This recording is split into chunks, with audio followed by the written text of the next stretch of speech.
ओम शांति।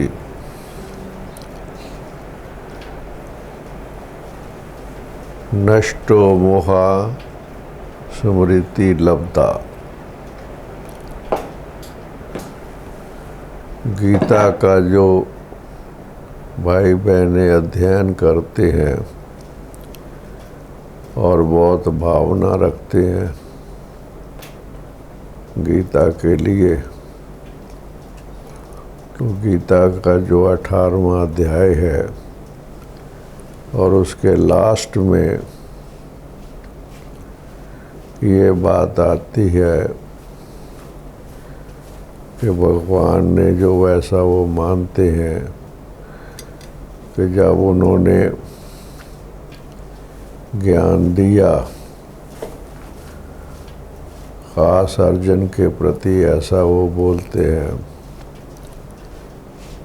तो जो उनके अंदर मनसा में कठिनाई पैदा हो गई थी युद्ध भूमि में, जैसा दिखाते हैं, तो लास्ट में जो गीता का सार रहा, नष्टो मोहा स्मृति लब्धा, कि उसने ये बात उसकी समझ में आ गई कि मेरा मोह नष्ट हो गया है और अभी मैं युद्ध के लिए अपने आप को तैयार समझता हूँ, ऐसे मान्यता है। अभी आप देखेंगे जो ईश्वर पिता ने समझ दी है उसको हम आपस में विचार करते हैं कि नष्टो मोहा स्मृति लब्धा, या कहना ये चाहिए कि स्मृति लब्धा नष्टो मोहा। विचार करने की बातें हैं ये बहुत अच्छी तरह से, कि जो मोह नष्ट होता है, वो जो मोह नष्ट है, मोह कहो या लगाव कहो, झुकाव कहो, ये जो ख़त्म होता है, ये पहले वो ख़त्म होगा फिर स्मृति स्वरूप बनेंगे, या स्मृति स्वरूप बनेंगे और फिर ये मोह नष्ट होगा। तो अनुभव ऐसे कहता है कि जैसे ईश्वर पिता ने जो समझ दी है, ख़ास आप देखेंगे जो समझ में जो मुख्य बातें हैं उसमें पहली बात ईश्वर पिता ने जो हमें अपने बारे में समझ दी है, स्वयं की पहचान।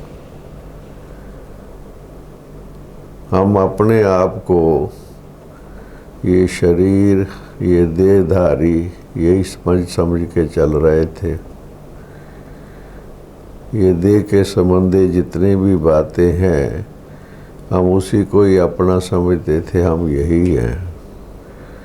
तो ये जो बॉडी कॉन्शियस जिसे कहते हैं, देह अभिमान, बॉडी कॉन्शियसनेस, ये हमारी वास्तव में स्टेज हो गई थी आत्माओं की कलयुग के अंत में। अब ईश्वर पिता ने सबसे पहले आकर के हमें स्वयं की सही पहचान दी। और वो पहचान क्या दी कि वास्तव में ये शरीर जो है ये तो 5 तत्वों का बना हुआ है और ये विनाशी है और परिवर्तनशील है, जैसे हम देख ही रहे हैं। बचपन की अवस्था भी देखते हैं, युवा काल भी देखते हैं, फिर वृद्ध भी देखते हैं, और फिर वृद्धावस्था के बाद ये शरीर जो है ये समाप्त हो जाता है, ख़त्म हो जाता है। तो इसलिए ये तो परिवर्तनशील है ना, विनाशी है ना। असल में जो इस शरीर को धारण करने वाली शक्ति है, आत्मा, जिसे हम स्पिरिट या रूह कहते हैं, वो आत्मा का सही समझ हमें दी कि वास्तव में हम शरीर को धारण करके इस सृष्टि रंगमंच पर पाठ बजा रहे हैं। ये स्मृति देखो अब आ गई। अब तो इसको हम कहेंगे स्मृति स्वरूप। एक होता है ज्ञान, समझ, जिसको कई दफ़ा हम बौद्धिक ज्ञान भी कहते हैं। इंटेलेक्चुअल लेवल, बुद्धि तक समझना कि मैं शरीर नहीं, मैं आत्मा हूँ, समझ लेते हैं कई। अब दुनिया में भी, भक्ति में भी आप लोग देखेंगे, जब कोई शरीर छोड़ता है, मृत्यु जिसे हम कहते हैं, तो सब लोग शमशान में जाएंगे और वो देख रहे हैं कि ये शरीर तो भाई, इसको तो अग्नि संस्कार कर दिया हम लोगों ने।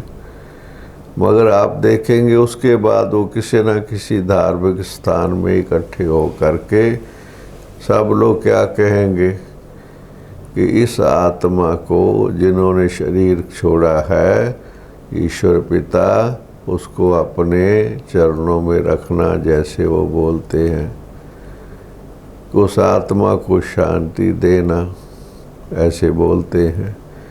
तो इसका मायना कि वो उनकी समझ में इतनी समझ तो है कि ये शरीर अलग है, आत्मा अलग है, चेतन शक्ति आत्मा है और शरीर जो है ये 5 तत्वों का बना हुआ है, ऐसी समझ तो है। मगर इसको हम कहेंगे इंटेलेक्चुअल, बौद्धिक ज्ञान। बौद्धिक ज्ञान के बुद्धि भी ये ज्ञान है, मगर एक होता है स्वरूप। ये 2 चीज़ें हैं, एक है ज्ञान और एक है स्वरूप, स्मृति। कॉन्शियसनेस में जैसे ये बात आ गई, जैसे हम कर्म कर रहे हैं, व्यवहार में हैं, हम संबंध में भी आ रहे हैं, परिवार में भी हैं, हम व्यवहार में भी हैं, मगर कर्म करते हुए, संबंध में आते हुए हमें ये स्मृति में रहे, स्मृति में कॉन्शियसनेस। स्मृति का भाव क्या है कि हमारी कॉन्शियसनेस में रहे कि मैं भी आत्मा हूँ, ईश्वर की संतान हूँ, और जिससे मैं बात कर रहा हूँ, जिसके संबंध में मैं आ रहा हूँ, वो भी आत्मा है, ईश्वर की संतान है। इसको कहेंगे स्मृति स्वरूप, कि हमारी स्मृति में वो चीज़ है, हमारे अंदर वो चीज़ काम कर रही है, काम कर रही है। एक्ट जैसे वो चीज़ हमारे अंदर इफ़ेक्टिव है कि हम जैसे कि देख रहे हैं किसी से कि तो अंदर में स्मृति आ रही है कि ये आत्मा है, मेल है या फीमेल है, बच्चा है या बूढ़ा है, मगर हमारे अंदर ये आ रहा है कि ये आत्मा है, ईश्वर की संतान है। अब ईश्वर की संतान है और मैं भी ईश्वर की संतान हूँ, तो ये अंदर में क्या चीज़ आ रही है कि ये मेरा अपना है, एक फैमिली है, परिवार है, वन गॉड वन फैमिली जिसे कहते हैं ना। तो ये कॉन्शियसनेस में रहना, इसको कहते हैं स्मृति लब्धा। स्मृति लब्धा जो भाव है, गीता में जो है वर्णन आया है, स्मृति लब्धा का भाव ये है कि अब मुझे स्मृति स्वरूप, कि मुझे ये चीज़ मेरी मन बुद्धि में सदा रहने लग गई है कि मैं आत्मा हूँ, पाठ बजा रहा हूँ, और जो भी मेरे सामने हैं देह और देह के संबंध में, वो भी आत्माएं हैं, ईश्वर की संतान हैं। देखिए, पहली बात अपने को जानना, अपनी समझ आ जाना, ईश्वर पिता की समझ आ जाना। जैसे आत्मा के बारे में भी केवल इतना समझ लेना कि मैं आत्मा हूँ, यही काफ़ी नहीं है। जिसे हम स्मृति स्वरूप कहेंगे ना, बना के आत्मा के बारे में मुझे स्पष्ट ज्ञान है। नहीं तो आज आत्मा के बारे में बहुत लोग हैं जो कहेंगे कि शरीर अलग है, आत्मा अलग है। बहुत है ऐसा मानते हैं कि आत्मा चेतन है, शरीर जड़ है, ये भी मानते हैं। मगर आगे क्या मानते हैं वो लोग, आप देखेंगे आत्मा ही परमात्मा, आत्मा निर्लेप है। आप देखिए, तो इसका क्या माना हुआ कि आत्मा के बारे में स्पष्ट ज्ञान नहीं है। उधर वो कह रहे हैं कि पाप आत्मा, धर्मात्मा, पुण्य आत्मा, और फिर कह रहे हैं कि आत्मा के ऊपर लेप क्षेप नहीं आता है। देखिए आप, एक तरफ कह रहे हैं कि हमें आज अंधेरे में हम इंसान, हमको रास्ता दिखाओ भगवान, ऐसे बोल रहे हैं। या कहते हैं कि हे मेरे ये नैन जो हैं ये भगवान तेरे दर्शन के प्यासे हैं हम आत्मा। या हम कह देंगे कि तेरी एक बूंद के प्यासे हम, ऐसे बोल देंगे। अच्छा आप देखिए, फिर क्या बोल देंगे कि आत्मा ही परमात्मा। तो इसका माना ये हो गया कि स्पष्ट समझ नहीं है ना चीज़ की। और उधर कहेंगे भी कि आत्माएं अनेक हैं, परमात्मा एक है। अच्छा, ये भी मानते हैं, लोगों का विश्वास है। अब आत्माएं अनेक हैं, परमात्मा एक है, तो आत्मा ही परमात्मा कैसे हो सकता है? परमात्मा सब में है। अच्छा, सब में है परमात्मा, फिर पाप कौन है, पुण्य कौन है, कौन गलत काम करता है, समझ नहीं है ना। तो इसको स्मृति स्वरूप नहीं कहेंगे, स्मृति लब्धा नहीं कहेंगे। स्मृति लब्धा का भाव यह है कि ठीक सही ज्ञान आत्मा के बारे में भी, कि आत्मा पुनर्जन्म लेती है, आत्मा के ऊपर पाप और पुण्य का प्रभाव पड़ता है, आत्मा ईश्वर की संतान है, और आत्मा इस सृष्टि रंगमंच पर पाठ बजाती है। और जैसे जैसे उसका पाठ पहले सृष्टि के आदि में है, सतो प्रधान है, और जैसे जैसे पाठ आगे पुनर्जन्म लेती है, सतयुग, त्रेता, द्वापर, कलयुग में तमो प्रधान बन जाती है। तो करेक्ट नॉलेज, सही ज्ञान जिसको कहेंगे, तब हम कहेंगे स्मृति लब्धा। आत्मा के बारे में ज्ञान, परमात्मा के बारे में ज्ञान, और सृष्टि चक्र के बारे में ज्ञान। अब आप देख लीजिए, ये लोग मानते हैं कि ये सृष्टि रंगमंच है।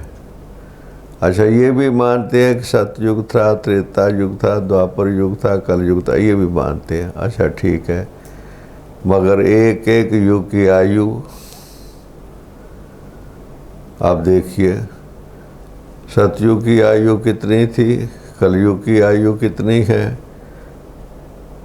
जो शास्त्र ग्रंथ को भी और ऋषि मुनि महात्मा संत लोग भी आप देखेंगे, जो अपने आप को धर्म के ज्ञाता मानते हैं, आप उनसे आप बात करके देखिए वो क्या कहते हैं कि कलयुग तो अभी बच्चा है, अभी तो 40,000 वर्ष पड़े हुए हैं। देखिए आप, तो इसका मानना ये है कि सृष्टि चक्कर का जो है वो ज्ञान कहाँ है, उनको कहाँ है समझ, उनको पता ही नहीं काल चक्कर का। ये मानना कि सतयुग, त्रेता, द्वापर, कलयुग, इसको मानना, मगर आयु का पता नहीं।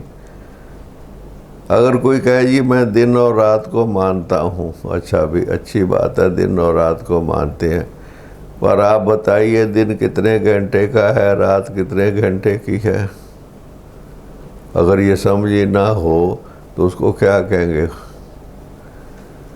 दिन और रात का काल चक्कर का ज्ञान ही नहीं है, और गलत ज्ञान है। मैं कहता हूँ एक ज्ञान की बात है, एक गलत ज्ञान है।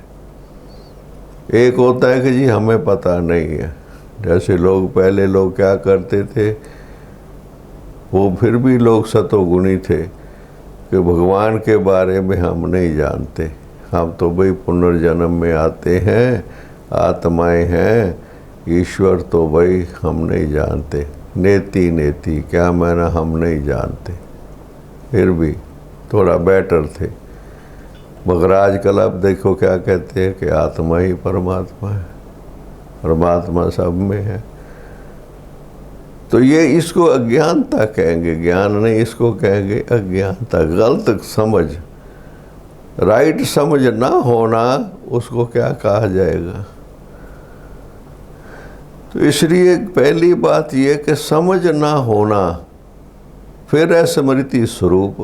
स्मृति स्वरूप का भाव यह कि पहले समझ तो ठीक होना। अगर मुझे अपनी पहचान ही नहीं है तो मैं जो स्वरूप भी मेरा होगा वो बॉडी कॉन्शियस का होगा। अगर मुझे ये पता ही नहीं कि मैं तो एक ज्योति स्वरूप आत्मा हूँ, ईश्वर की संतान हूँ, ये एक शरीर का आधार लेकर के पार्ट बजा रहा हूँ, ये अगर समझ नहीं होगी तो क्या समझोगी? कि मैं डॉक्टर हूँ, मैं इंजीनियर हूँ, मैं एडवोकेट हूँ, मैं बिजनेसमैन हूँ। अच्छा, और कुछ नहीं तो मैं माता हूँ, मैं भाई हूँ, मेल हूँ, फीमेल हूँ। तो शरीर का भान हुआ ना। ये फिर ये समझो ना कि शरीर तो धारण किया हुआ है पाठ बजाने के लिए। मैं शरीर नहीं हूँ, शरीर को धारण करके पाठ बजा रहा हूँ, इसको कहते हैं समझ। तो इसलिए आत्मा के बारे में, परमात्मा पिता के बारे में, सृष्टि चक्र के बारे में सही ज्ञान होना। जब सही ज्ञान होगा फिर उसका स्वरूप का क्या भाव है कि वो कॉन्शियस में रहे, मेरी स्मृति में रहे। स्मृति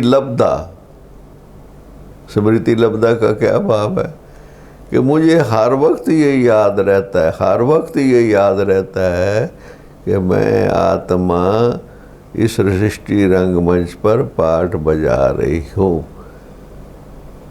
और ये भी स्मृति में रहे उसके साथ कि अगर उसको यही पता नहीं कि मैं आत्मा सृष्टि रंगमंच नाटक है, पर मैं कहाँ से मेरा घर कौन सा है, मैं आत्माओं का रहने का स्थान क्या है, आत्मा कहाँ से आ रही है। ये सब कह रहे हैं कि जनसंख्या बढ़ रही है, जनसंख्या बढ़ रही है, जनसंख्या बढ़ रही, मैंने शरीरों की संख्या बढ़ रही है। तो आत्मा भी तो चेतन शक्ति है ना। आत्माओं की संख्या बढ़ रही है पर आत्मा कहाँ से आ रही है? अच्छा, ये भी विश्वास है लोगों का कि एक समय ऐसा आएगा जब ये सृष्टि रंगमंच पर, नाटक पर ये जिसे वो महाविनाश कह देते, वो तो प्रलय कह देते हैं। क्या माना कि सब पाठ खत्म हो जाएगा, फिर से शुरू होगा, पुनरावृत्ति जिसे कहते हैं, हिस्ट्री रिपीट इटसेल्फ। अच्छा, पुनरावृत्ति होगी आत्माओं की तो कहाँ हम जाएंगे? आत्माएं कहाँ जाएंगे? कहाँ से आए हम पाठ बजाने के लिए? हम पाठ बजाने के लिए पाठ बजा रहे हैं, ये समझ है कि सृष्टि रंगमंच है, हम आत्माएं पाठ बजा रही है, पर कहाँ से आई है? फिर बोल भी रहे हैं भक्ति में, आप देखेंगे पार ब्रह्म परमेश्वर तुम सबके स्वामी, ऐसे बोलेंगे, पार ब्रह्म परमेश्वर। जब कोई शरीर छोड़ेगा तो क्या कहेंगे? परलोक सिधारा। परलोक का क्या माना? इस लोक माना ये 5 तत्वों से पार। परलोक इसका माना कोई और लोक है ना, मगर समझ कहाँ है, किसको कहाँ समझे? पार ब्रह्म परमेश्वर कहेंगे, पर पार ब्रह्म वो कहाँ है? नहीं, कुछ नहीं है। संध्या आरती करेंगे ईश्वर के बारे में, आप देख के कहेंगे पार ब्रह्म परमेश्वर तुम सबके स्वामी, ऐसे बोलेंगे, मगर वो पार ब्रह्म है कहाँ पर, कोई समझ नहीं। तो इसको समझ ना होना, इसको क्या कहेंगे? अज्ञानता, इग्नोरेंस। इसलिए जब तक सही समझ नहीं है तो स्मृति समरूप कैसे बनेंगे? जो स्मृति लब्धा की बात है, स्मृति लब्धा तो तब हो सकती है जब पहले स्मृति तो हो ना, मुझे समझ तो हो कि मैं आत्मा इस सृष्टि रंगमंच पर पाठ बजा रही हूँ, ये मेरी स्मृति में, मेरी कॉन्शियसनेस में तो हो ना मेरे। जब ये कॉन्शियसनेस में आएगी अंदर में हमारे स्मृति स्वरूप, जिसे हम कहेंगे स्मृति स्वरूप,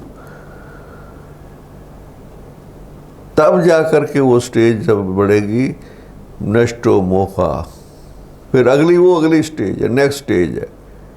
पहले है स्मृति स्वरूप। जब स्मृति स्वरूप व्यक्ति हो जाएगा, बॉडी कॉन्शियस से ऊपर उठ जाएगा, देह भान से ऊपर उठ जाएगा, मैं आत्मा, ये भी आत्मा, हम पाठ बजा रहे हैं, ये सृष्टि नाटक मंच है, ये समझ आ जाएगी तो लगाव झुकाव कहाँ रहेगा। लगाव झुकाव का कारण है अज्ञानता, समझ नहीं है। जो विनाशी परिवर्तनशील चीज़ है उसको हम अपना समझ करके बैठे हुए हैं। आप देखो, सबसे पहली अज्ञानता क्या है कि ये शरीर, मैं शरीर हूँ। जबकि ये पता है कि ये शरीर तो परिवर्तनशील है, ये तो विनाशी है, ये देह तो एक दिन खत्म होनी ही है। अच्छा, कोई एक्सीडेंट से, कोई बीमारी से ना भी जाए, वैसे भी तो जाएगा, आयु भी तो है ना। इसका मायना ये है कि ये शरीर तो मैं नहीं हूं ना, ये तो परिवर्तनशील है ना। यही समझ नहीं अगर, तो लगाव झुकाव कहाँ से जब खत्म होगा हमारा। पहले है देह से अटैचमेंट, सबसे पहला देह से, नष्टो मोहा जिसे कहते हैं, नष्टो मोहा। तो मोह किससे है? पहले तो अपने देह से है ना, अपने शरीर से। आप देखो, ज़रा भी कुछ हो जाए, थोड़ा कुछ भी हो जाए, अज्ञानता की ये निशानी है। अज्ञानता की निशानियाँ क्या हैं? भय और चिंता। भय और चिंता अज्ञानता की निशानी, पहली निशानी।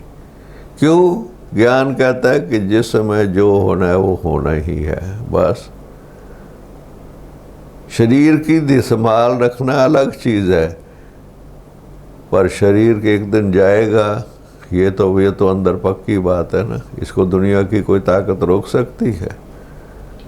जो चीज़ परिवर्तनशील है, विनाशी है, उसे मोह रखना, अटैचमेंट रखना। आप देखिए, लोग क्या कहते हैं? लोग कहते हैं कि ये तो शरीर है। लोग कहते हैं महाराज, ये जो कांच की चीज़ है ना, इससे भी अटैचमेंट ना रखो। क्यों? क्योंकि ये तो शीशा है ना, ये तो टूट जाएगा ना। बताओ, शीशे की वस्तुओं से भी लोग कहते हैं कि ये तो टूटने वाली है, कभी भी टूट सकती है, और ये तो शरीर है।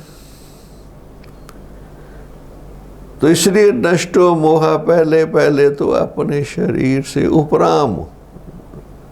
ये नहीं शरीर की ध्यान नहीं रखना है, वो अलग बात है, मगर शरीर से टू मच अटैचमेंट।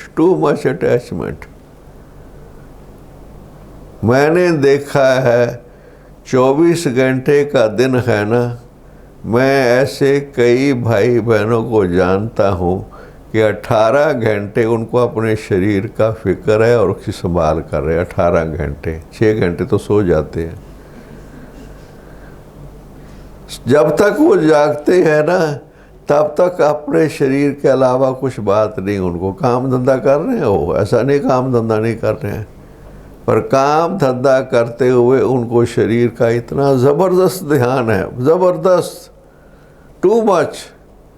एक होता है भी थोड़ा ध्यान तो रखना पड़ता है, वो अलग बात है, मगर हर वक्त कॉन्शियसनेस में है। और कॉन्शियसनेस में क्या चीज़ है? आप देखिए, कॉन्शियसनेस में ये है कि ये बिगड़ ना जाए।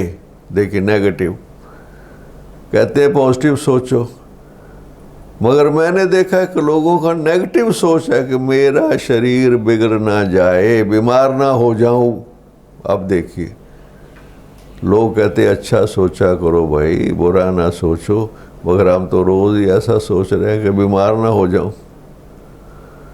बीमारी का आह्वान कर रहे हैं कि ये खाने से हो, ये खाने से हो। ये क्या चीज़ है ये?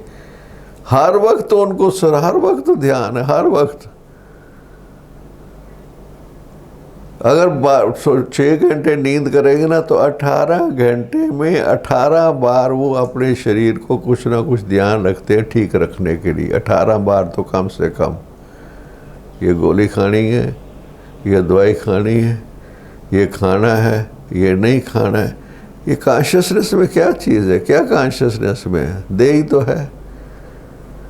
तो देह की इतनी ज़बरदस्त कॉन्शियसनेस, तो ये तो अटैचमेंट, ये तो नष्टो मुआ का, कहाँ नष्टो मुआ की स्टेज है।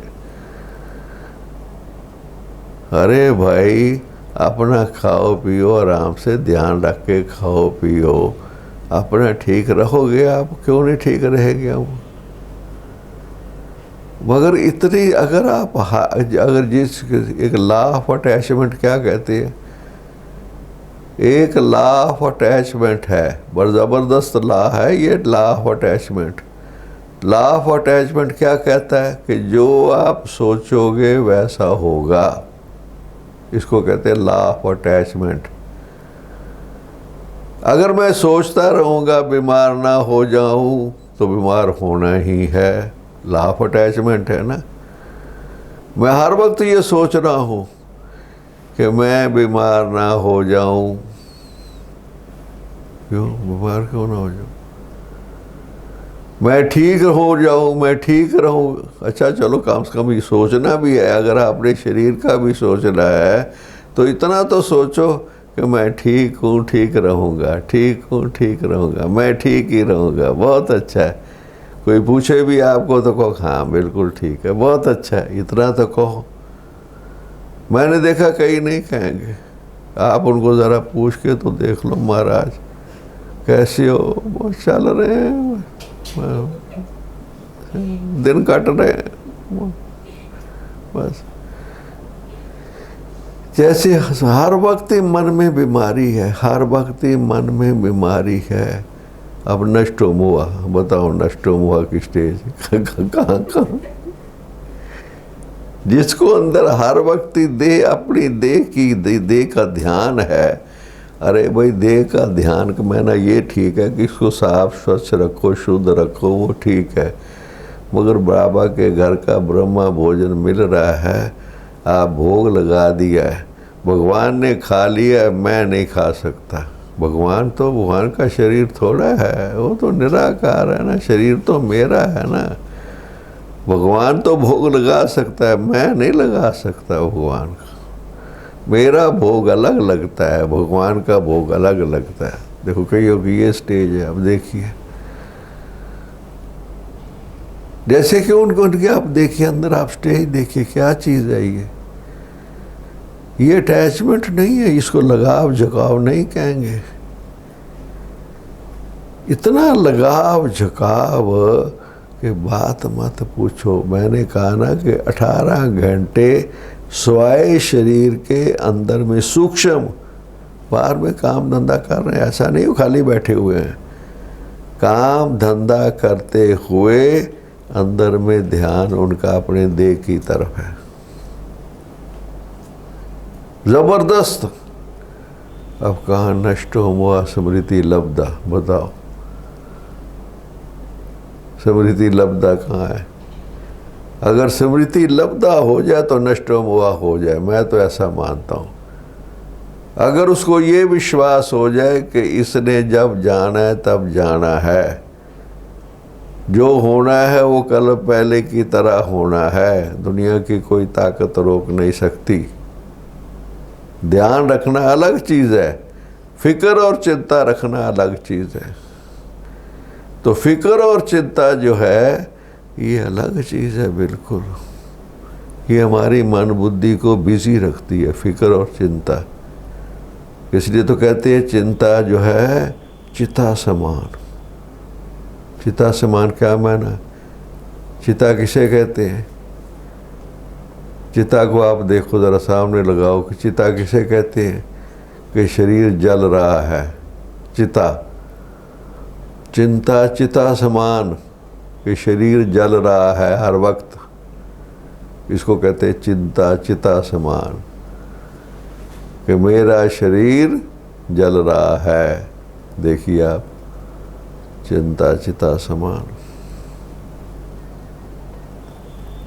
और बाबा क्या कहता है, तुम हो बेफिक्र बादशाह। बादशाह बेफिक्र,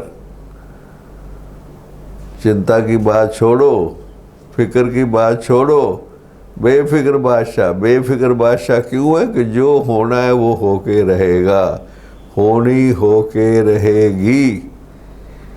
इसलिए जो होनी होके रहेगी, तो मैं पहले से क्यों सोचूं कि ऐसे ही होगा।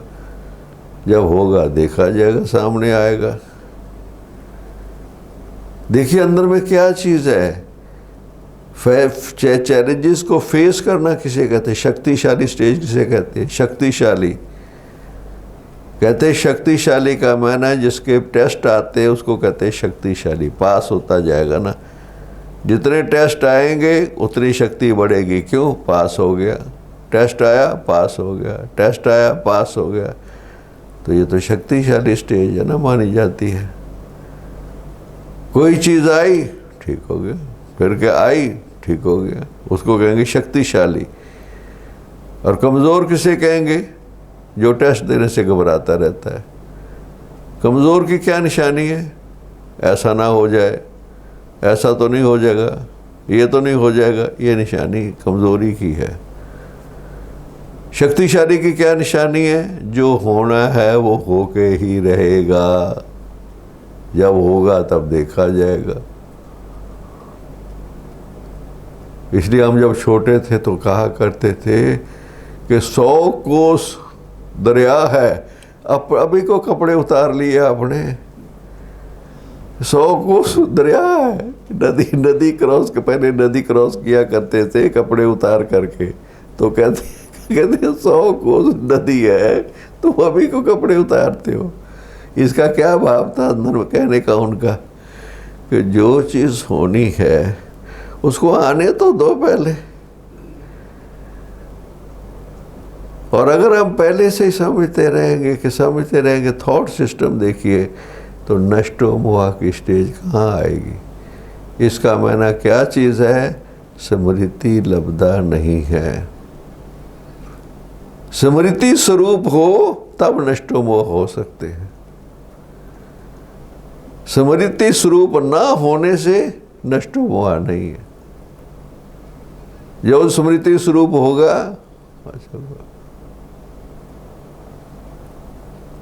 स्मृति स्वरूप का क्या माना, स्मृति स्वरूप का माना कि जो ड्रामा में होना है वो होना ही है। इसको कहते हैं स्मृति स्वरूप। ड्रामा का स्मृति है ना, जो होना है बस। जब आएगा तब देखा जाएगा, इसको कहते हैं स्मृति स्वरूप। जब आएगा तब देखा जाएगा ना, उसको कहेंगे शक्तिशाली।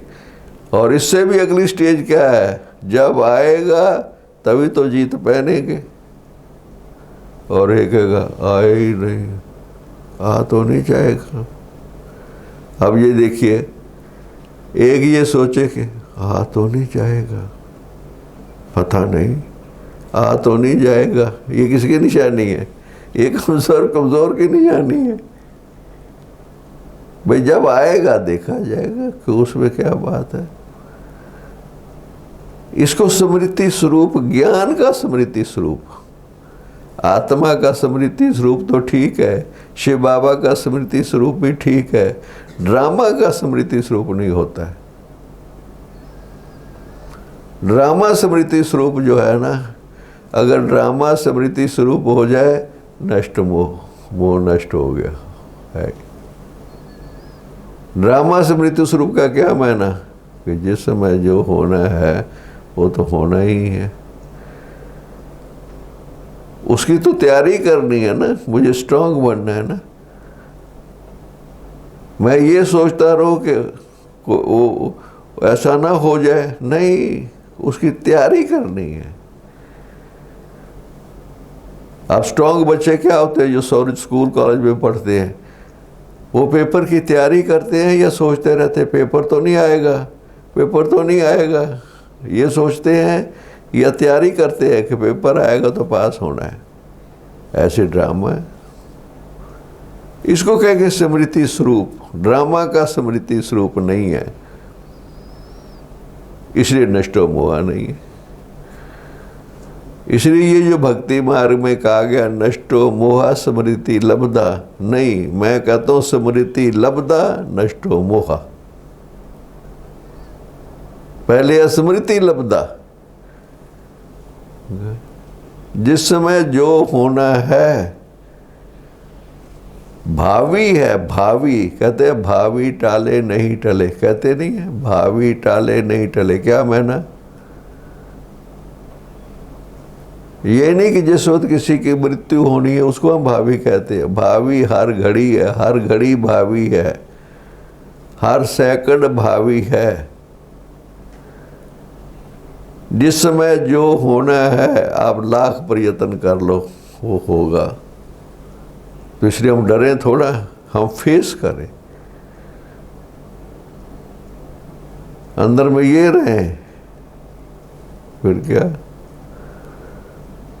ये होगा, फिर क्या है। जिससे ताकतवर होता है वो क्या सोचता रहता है, फिर क्या है, फिर क्या है। ये शक्तिशाली की निशानी है। कमज़ोर की क्या निशानी है? ऐसा तो नहीं हो जाएगा, ऐसा तो नहीं हो जाएगा। हर वक्त ही कुछ भी नहीं है। मैंने कहा, मैंने देखा कई बीमार इसलिए हो जाते हैं कि जो वो नहीं खाते ना वो दूसरे खा रहे हैं, उसके कारण बीमार हो रहे हैं। देखिए ये बीमार हो रहे हैं, उनकी बीमारी का कारण पता क्या है? कि जो मैंने नहीं खाना ना वो दूसरे खा रहे हैं। अरे वो बीमार तो वो हो गए, मगर वो सोच के बीमार हो रहे हैं कि ये खाने से बीमार हो जाते हैं। तो अपनी सोच दूसरे की को सोचता है, दूसरों की सोच रहे हैं। ये खा रहे हैं ना, ये बीमार हो जाएंगे। अब देखिए, अच्छा सोचो, ये नेक पॉजिटिव सोच है हमारी। ये क्या चीज़ है? ये ड्रामा की सही समझ नहीं है, अपनी सोच। और कहावत में क्या कहते हैं? तू अपनी निबेड़, दूसरों को क्या चक्कर में पड़ा हुआ है। वो अपनी सोच रख, चलो ज़्यादा से ज़्यादा तू अपनी सोच रख। मगर आज कितने भाई बहने हैं, 90% से ज़्यादा जो डॉक्टर हैं, इतने बढ़िया डॉक्टर हैं कि आप लोगों को बता सकते हैं कि ये चीज़ खाने से आपको क्या तकलीफ़ हो जाएगी। उनको पूछो आपकी हुई थी? नहीं, सुना हुआ है मैंने। उन्होंने सुना हुआ कि ऐसा खाने से तकलीफ़ होती है। अनुभव कुछ भी नहीं है, कुछ भी अनुभव नहीं है। तो ये क्या चीज़ें हैं? ये सारी चीज़ें जो हैं ये नष्टो मोह नहीं करने होने देंगी हमें। कोई अनुभव नहीं है किसी को। सुनी सुनाई के आधार पर लोगों को राय देंगे और उसे क्या हो जाएगा फिर। इसलिए स्मृति स्वरूप का भाव आपने समझना अच्छी तरीके से। स्मृति स्वरूप, स्मृति स्वरूप का भाव यह है कि हर वक्त मेरी मन बुद्धि में ज्ञान चल रहा है, ज्ञान युक्त। इसलिए हम कल को पॉइंट रखेंगे, एक दिन ये रखेंगे ज्ञान युक्त। फिर बाबा ने कहा राज युक्त, फिर बाबा ने कहा युक्ति युक्त। ज्ञान युक्त है, राज युक्त। राज युक्त भी ना होने से भी युक्ति युक्त नहीं हो सकती। इसलिए स्मृति स्वरूप पहले, स्मृति स्वरूप का मैंने नॉलेजफुल, स्मृति स्वरूप नॉलेजफुल, नॉलेजफुल इज पावरफुल। इसलिए ये जो नष्टो मोह है ये बहुत ही सूक्ष्म चीज़ है, बहुत सूक्ष्म चीज़ है। नष्टो मोहा स्मृति लब्धा जो कहते हैं, ये जो नष्ट है, मोह तो अनेक प्रकार है, पूरा ही झाड़, पूरा झाड़ है मोह का। इसलिए मोह को क्या कहते हैं? मोह जंजाल, मोह का जंजाल, क्योंकि बहुत बड़ा है, बहुत बड़ा है। जैसे वो कहते हैं ना, बाबा मुर्री में कहता है, जिसकी अभी शाखाएं रह गई हैं, झाड़ तो नजर ही नहीं आता, बड़ का झाड़। ऐसे ये मोह है। मोह कहाँ से पैदा होता वो नजर ही नहीं आता, उसकी शाखाएं इतनी फंसी उससे। मोह की शाखाएं इतनी ज़बरदस्त हैं, वो बॉडी कॉन्शियस तो ख़त्म ही हो गया। बॉडी कॉन्शियस से पैदा हो रहा है मोह, वो बॉडी कॉन्शियस तो पता ही नहीं है। बॉडी कॉन्शियस कर रही है मोह के जाल नज़र आ रहे हैं, जाल नज़र आ रहे हैं, इतने जाल, बात मत पूछो। तो स्मृति स्वरूप को फिर कैसे बनेंगे फिर? इसलिए उन्होंने भक्ति मार्ग वालों ने एक भावना से अच्छी बात कही कि नष्टो मोहा स्मृति लब्धा। उन्होंने कहा पहले ये ख़त्म कर, फिर हो जाओगे। और हम कहते नहीं, पहले वो हो जाओगे तो फिर हो जाओगे। इसलिए स्मृति स्वरूप नष्टो मोहा। ओम शांति, ओम शांति।